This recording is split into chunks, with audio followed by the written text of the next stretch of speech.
السلام علیکم ورحمۃ اللہ وبرکاتہ۔ اللہم صلی علی محمد النبی الأمی وعلی آلہ وسلم تسلیما کثیرا۔ رب اشرح لی صدری ویسر لی امری واحلل عقدۃ من لسانی یفقہوا قولی۔ ناظرین کرام، ہر قسم کی روحانی اور جسمانی علاج اور وظائف کے لیے میرے چینل اسلام 33 کو ضرور سبسکرائب کریں۔ امید کرتا ہوں کہ آپ سب خیریت سے ہوں گے، اور ہماری اللہ تعالیٰ سے دعا ہے کہ اللہ آپ سب کو ہمیشہ خوش اور سلامت رکھے اور تمام پریشانی اور مصیبتوں سے محفوظ رکھے، آمین۔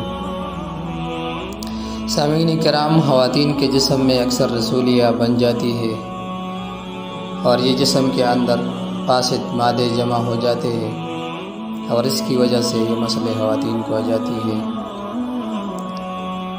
اس کی وجہ سے جسم پر بہت برے اثرات مرتب ہوتے ہیں۔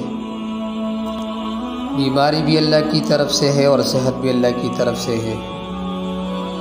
انسان پیدائش سے لے کر موت تک کئی مراحل سے گزر جاتا ہے۔ اکثر اوقات میں بیماری امتحان کے طور پر بھی اللہ کی طرف سے ہوتی ہے۔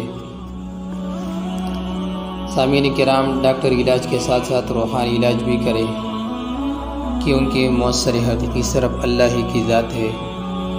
دوائیوں میں اثر ڈالنے والا اور دعاؤں میں اثر ڈالنے والا صرف اللہ ہے۔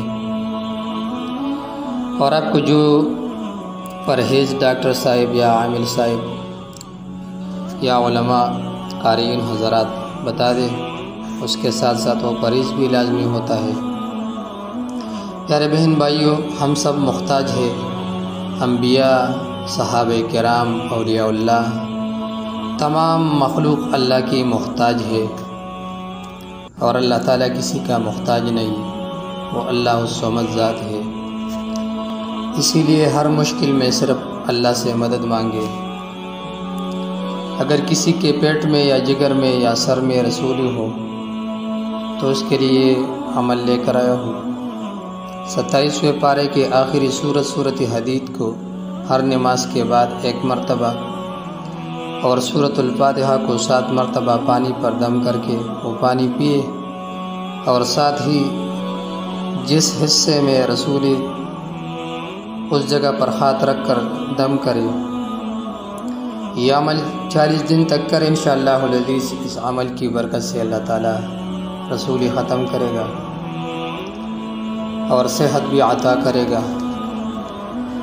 مزید ویڈیوز کے لیے میرے چینل کو ضرور سبسکرائب کریں اور ویڈیو کو ثواب کی نیت سے آگے شیئر کریں۔ سلام۔